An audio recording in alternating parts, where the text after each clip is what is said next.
Geeks, and welcome to an unbelievable episode 404. It's a 404 error spectacular episode of Geeks in Space.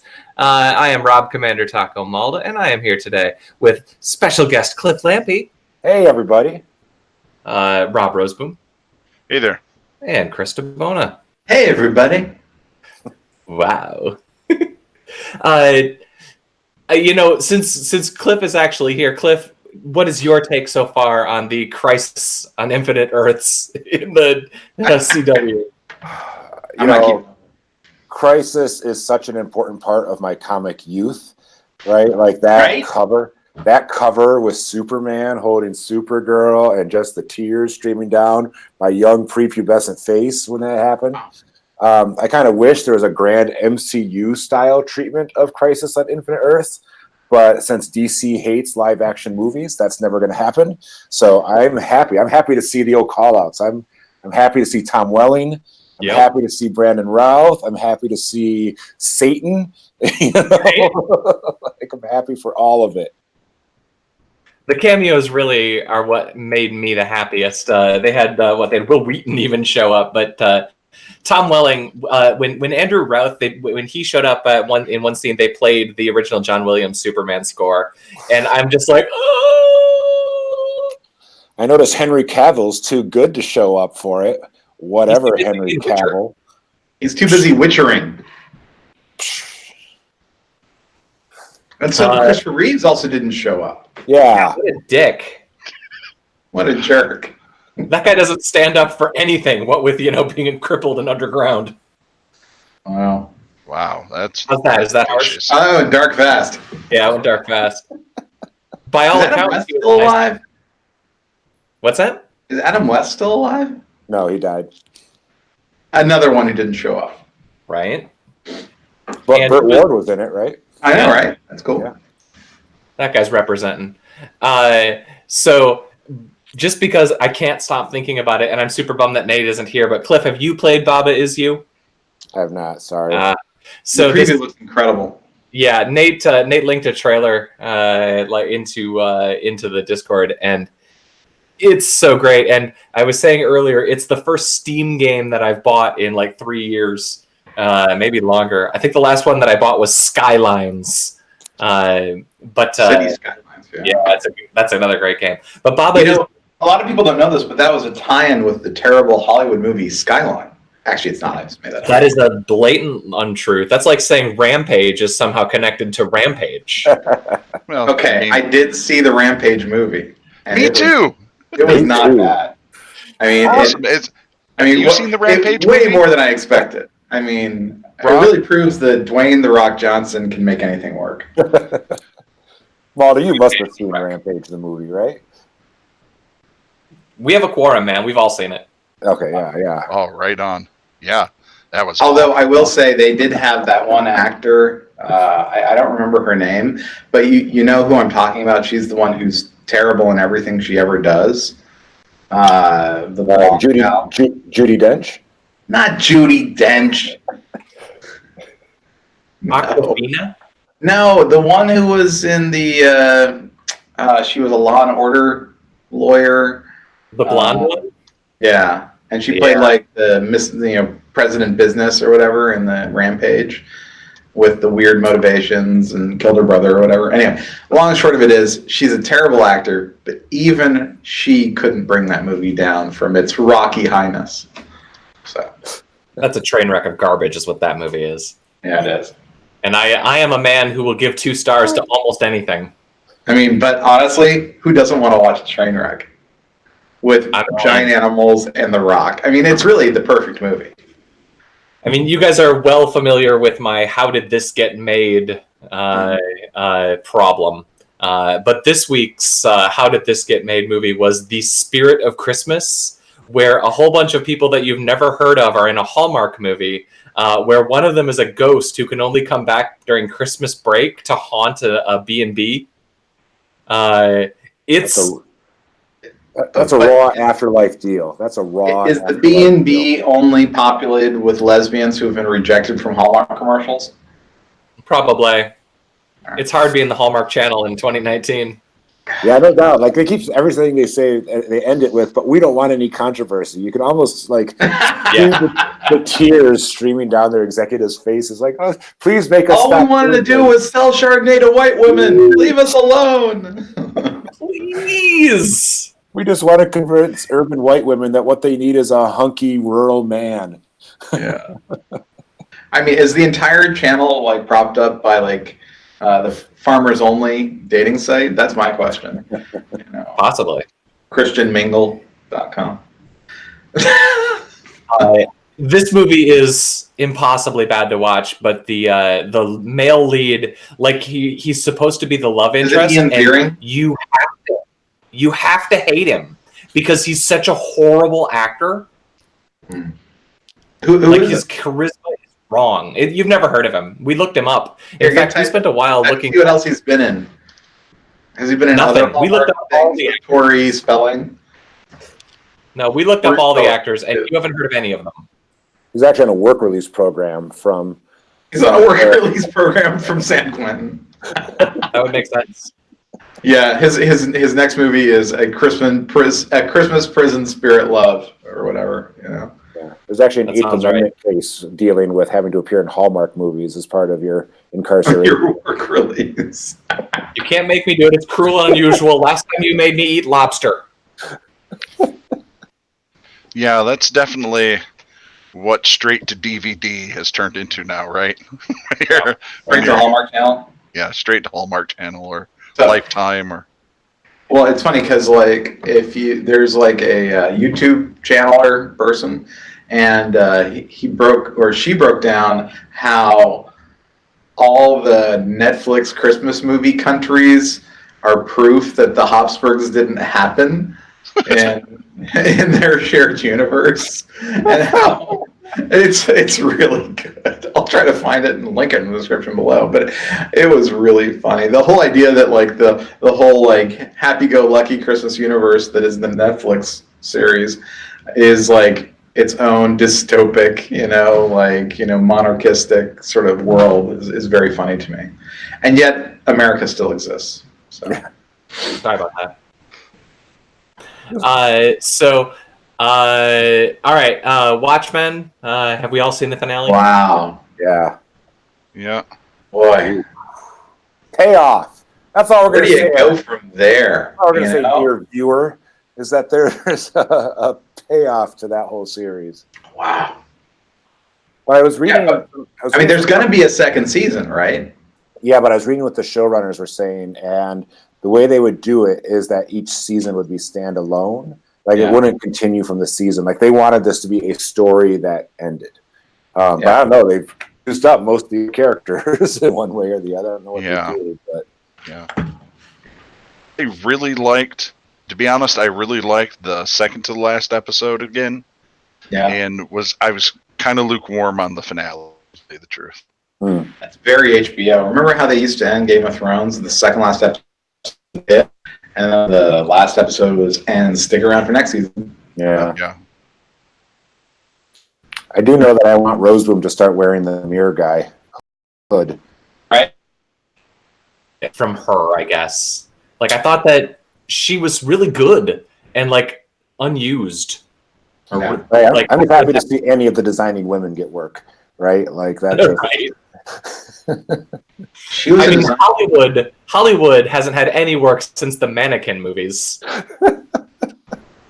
What was his name? Meshach Taylor? Is that? Yeah, that's right. yeah. Well, he was Yeah. Stephen Fetchit, right? So. I got to be honest with you. I think the Silk Spectre in that show failed the Bechdel test pretty harshly. I mean, once you think about it, her whole life is just pining away that she doesn't have a blue dude anymore and carries around a big blue vibrator in her purse. I mean, Did you I think see the that, Bechdel meter is blue. yeah. Somebody tweeted, Cliff, it might have been you. Somebody tweeted a picture of, I think it was one of the writers or producers Was given on the show, and Damon Lindelof gave her the package, which is the giant blue vibrator, as like a wrap party present. HR? Can I get HR in here, please? Yeah. I find this rap party problematic. right? You know, if you get that present and are offended by it, you were not hired by that show. Yeah, you were not on the staff of the show. Oh, the staff. Okay. Yes. Really Thanks. reaching now. Yeah. You're trying though. You guys gonna give me a package? Is that what you're saying? Get it? Reaching under. Oh, sorry. So it's not Watchmen level, but it's pretty high up there. HBO got Snow Crash. Well, they announced that a while ago. But honestly, I think this is HBO saying, listen, you can go sample Disney Plus and enjoy a bit of Netflix. We're going to marry HBO. Huh? Who's quality? Who's quality here? Huh? Back in the day, they had some absolutely fabulous documentaries. Some of the best documentaries ever made.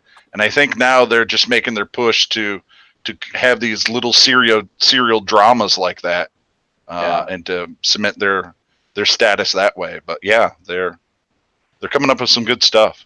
Yeah, they are. Prestige show. But that's really no different than AMC. AMC had like one or two prestige shows, making them indispensable for basic cable packages. Yep. HBO now has the same situation. They need 1 to 2 indispensable shows, which is the exact opposite, I think, of the tack Netflix is taking. Netflix is just like, screw it, we got $1 billion. Let's see what sticks. They're definitely shotgunning entertainment into your face. Well, it's because it's such different economic models, right? The bundling versus unbundling. HBO is trying to stay in a bundle, whereas Netflix is already unbundled. So they want. That's not true, though. Well, I mean, how much money does HBO get from the bundles versus HBO Now and Go or Plus and Max? That's a good point. Like, I don't know for sure. Yeah. I can't imagine that it's as significant historically because they've got such a legacy business. I would still guess, given the OK Boomers and all that nonsense, that they still make most of their money off of being part of a package, a cable package. Oh, for sure. I'd be very surprised. So they're the CBS of streaming media. Right. Right. Do you suppose there's anyone who actually subscribes to like CBS All Access to watch every NCIS? Are you kidding me? With Jethro Gibbs? Heck yeah. Who's Jethro Gibbs? The star of the show that you just made up. Yeah. Wait, NCIS has a star? Yeah.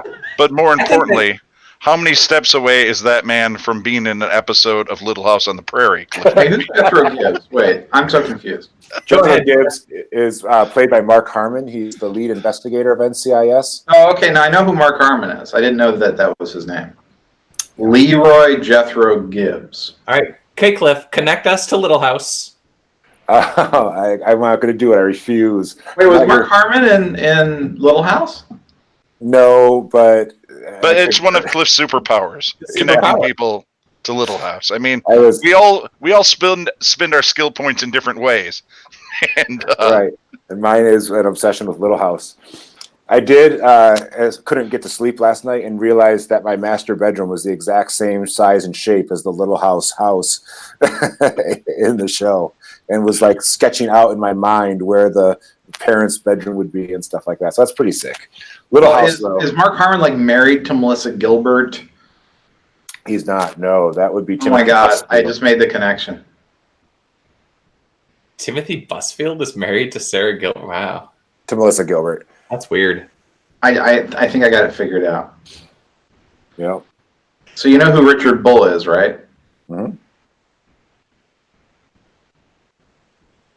Yeah, that's Mr. Olsen on Little House on the Prairie. Well, right, but he was also in the Andromeda Strain. Which had everybody. And he was on ER, which I think had Mark Harmon on it for like 5 minutes. But if you can connect... It's I'm going to call this the most boring conversation ever and move on. No, it's the same thing as Kevin Bacon. If you can connect anything to Saturday Night Live, then you're in. It's easy. Yeah, that's right. Cheater show. To be honest with you, I've been really cold on Saturday Night Live for the last, couple of years. It's just not very funny. I mean, every once in a while they'll have something really good. Is it me? Am I just not funny? Do I not have fun? I think it goes through doldrums quite often, to be honest with you. I'm not sure how many great seasons of Saturday Night Live there are. I don't Were think there there were any. I think that we just look at a season from 1979 as a clip show of the 6 things we remember. And we don't forget that a lot of it was mediocre. Yeah, I didn't really like even looking back at like the 80s and 70s. It's like they had the Bee blues band, but there were bee costumes. It doesn't make any sense to me. Yeah. If you watch a full episode of like a late 70s Saturday Night Live, it's not very good. Like it's kind of hard to watch even. It ain't all bassomatic, man. Yeah. So, let's see. Rob, I think you are the one that shared us the latest calamity to be really wreaking havoc in California. Chris, you better be careful. Okay. Oh, are you talking about the emotional support bees? No, I was thinking about the genital fish, but, you know. No, you linked that. That was you. That was me? I'm great. I'm the best. The fish. It has a proper name too, and it's not penis. No, they're a type of marine worm. I can't remember what kind of worm it is. They look like gooey duck. But they're basically just funnel worms. They just sit in the bottom of the ocean, mind their own business until big wave comes and sweeps them up onto the beach. I find it reassuring about human nature that we can look at a miracle of nature like that and be like, it looks like dicks. Right? And not just imagining what damage they can do. You know, like, is there a whole Me Too for fishermen? This is basically a thing from Watchmen. Have we considered that Adrian Veidt might actually just be throwing penis fish at California? They are overdue. Maybe he's trying to distract Elon Musk from calling someone else something negative and keep him out of the courts. I think they're just trying to make it really, really hard for you to use your metal detector on the beach. Without going, ew, ew. It's very awkward. Ew. And nobody wants to like move the worms out of the way to get the quarter. Right. You know? Right. Ew. Is it me, or have metal detectors gotten hot again recently for whatever reason? Like there was a YouTuber who was doing metal detecting on YouTube or something, I think. Yeah. I think don't it's think they just were ever you. hot, though. I mean, like 8-year-old me thought it was the greatest thing ever. You know? Yes. Well, they're selling them now in mainstream stores, right? Like Costco had a metal detector. And, oh, really? Yeah, like people seem to be. There's boards popping up all over on Facebook for people doing metal detecting. I wish you all could hear how loud the 8-year-old in me is screaming right now to go to Costco after this to get a metal detector. The 8-year-old in me is like, you have to be really careful though. When you're using your metal detector, you might fall into quicksand. That's true. Or slip on a banana peel. You know, too dangerous. Talking about this, but it's really true. I have no idea why people my age we were so like obsessed with quicksand. You know, what was there a quicksand epidemic when I was? It was in every cartoon and almost every episode of the Lone Ranger. Yeah, right. Oh, yeah. And every like Mad Magazine, every like comic, like there had to be like a quicksand thing going on. It was like the world had gone mad with quicksand. Yeah. Let's see what else. Oh, I put up a bunch of illusions. Those will not hold up well in podcasts. But if you want to, I thought they were exciting though. I like illusions. Wow, the one that can go like this, and then like this, and then like this, and then like that. Yeah. Wow. I also linked a very cute picture of a toucan. I use illusions like that when I teach basics of perception for my undergraduates, just to show them that what they think they see is really just a construct of, processing plus mechanicals. That is some kind of freshman level philosophy right there. That's true. There's no objective truth, students. Only Lampe is truth. Only trust Lampe. That is all you may trust in this world. It's true, though. And then I tell them about communism and seizing the means of production. Yeah. Workers must seize the means of production. Yeah. It's true. And then you shouldn't have any chemicals in your body. Yeah. And that's when I lose them, right there. Yeah. You're like the Marion Williamson of University of Michigan. Just And the Marion Williamson Chair of Subjective Truth at the University of Michigan. Yeah. The new Jumanji was watchable. Was it good? Did you go see it? I did. It was watchable. It was not as good as the first one, but it's solid. Yeah. But I think the first one was kind of like this like surprise little gem. Yeah. Like it's kind of a perfect little popcorn movie. Yeah, Really good. when I saw it, I was not expecting anything. It was just going to be background noise, and surprisingly, I was like, "Hey, this is kind of a fresh take." Yep. Dwayne The Rock Johnson can do anything. Yeah. Except Hobbs and Shaw. Or The Rampage. Ooh, that was bad. Hobbs and Shaw was no bueno, man. What kills me about Hobbs and Shaw is, like, of course, they think that you know who all these people are. So I would, like, go to Wikipedia and I would Google for people. And apparently there's a whole, like fan culture around the Fast and the Furious movies.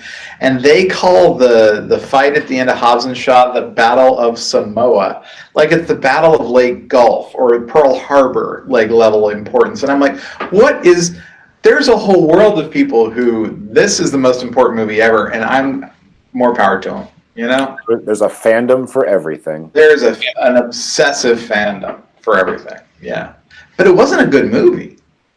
You The know, middle act is rough for sure. it has good actors, but it's not a good movie. I mean, there are movies that are part of my fandom that were not good movies that I love just because they were part of my fandom, right? Like Lord of the Rings.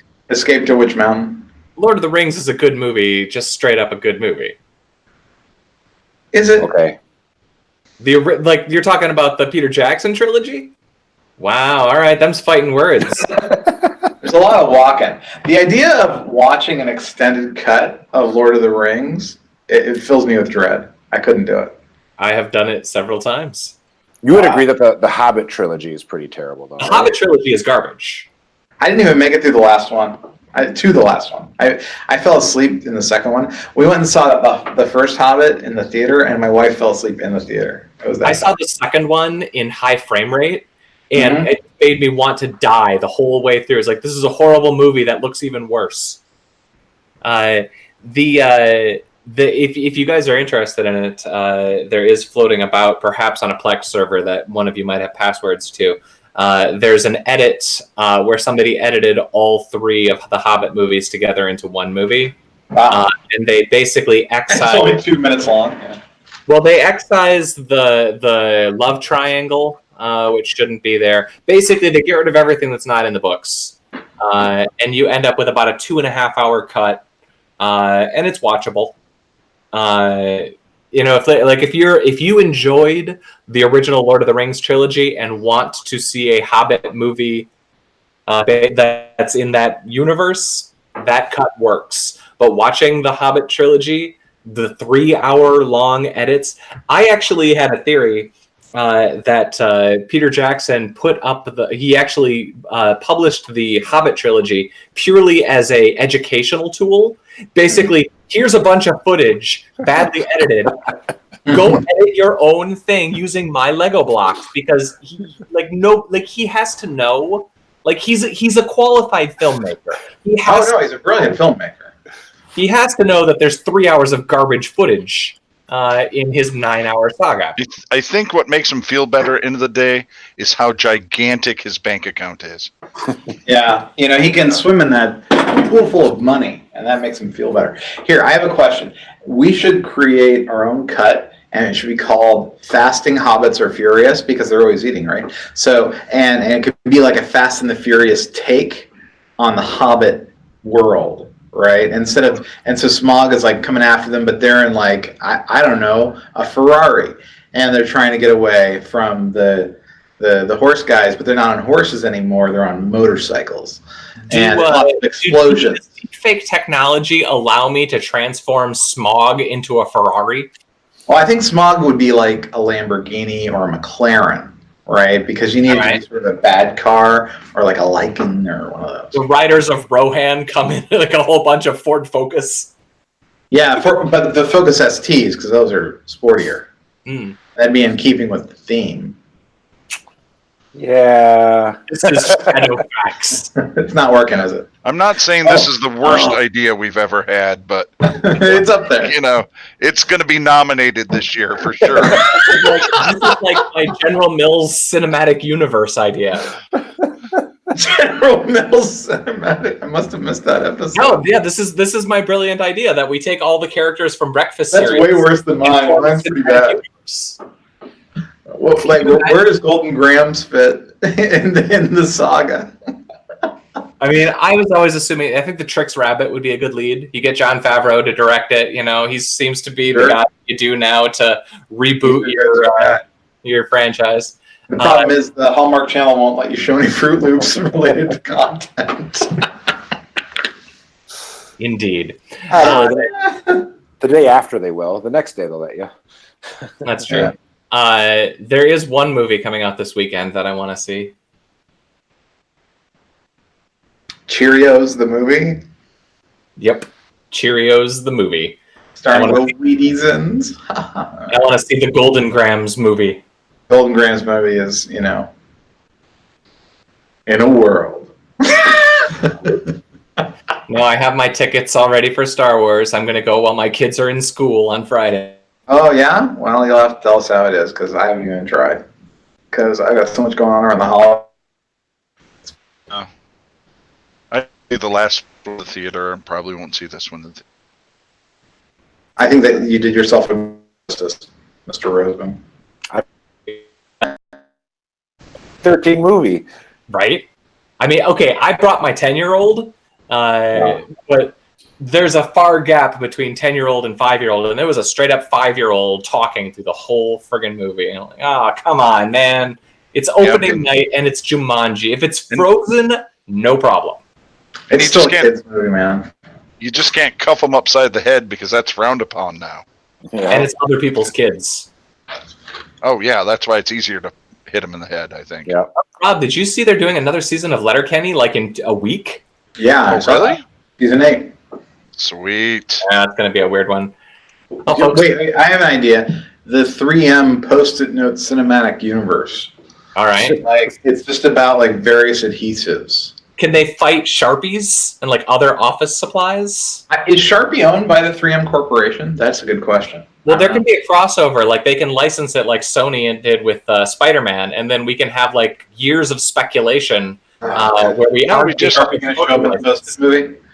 So can I tell you? We just steal the Marvel Universe idea, have Gooby Gone show up and destroy half of the office, and then the rest of the movie is about them trying to get stuff to stick to the wall again. Isn't The Office just about non-adhesive paper products? I'm just saying. The 3M Cinematic Universe versus the Cargill, cinematic, Arthur Daniels Mendel universe. But, All right, this is a pretty bad idea too. No, I'm sorry. I'm obviously reaching. It's not even a good bad idea. It's just dumb. It's just boring. Not like the mascot cinematic universe where all the different mascots for different sports teams are secretly fighting a war against each other. This sounds terrible. I have a whole synopsis written up for my serial cinematic universe. He does. I've read it. It's funny. I mean, it's not good, but it's a terrible. Like that Dracula character who's the Count Chocula. Quite honestly, you lost me when you skip out of Serial. No, that was for phase 2 and phase 3. Like I had to join into other universes. Oh, but you could have like a serial about cereal and be like, hello, welcome to Serial. Today we're going to talk about Count Chocula and how he indeed consumed the body of the innocent. I'm Sarah, what's her name? And yeah. Sarah, what's her name? With the mascot multiverse now busted wide open, we start phase 2 by negotiating a deal with Kellogg's to bring in Tony the Tiger and Toucan Sam into the GMCU. Sam would be played by Tom. Okay, Rob, I think you should talk to a therapist about this at some point. I still haven't figured out how to incorporate the Schwarzenegger frog. I feel like he's the key to the whole thing. Oh, man. All right, folks, we've been wasting 30 minutes. Let's say our goodbyes. I'm looking forward to the Snow Crash Cinematic Universe. All right, gentlemen. I'd like to apologize to all our listeners if there are any left. Jake, I'm sorry. As a guest speaker, I feel kind of responsible for the whole thing, so sorry. That's fair. That's fair. Well, let's say goodbye to Rob Roseboom. See ya. Chris DeBona. Later. And our special guest, Chris Lampe. Cliff Lampe. Chris Lampe. Either way. Ramp Lampy. Either way. Either way. All right, folks, this has been episode 404, a 404 error of Geeks in Space. I'm Rob Commander Taco Malda, and we will see you next time.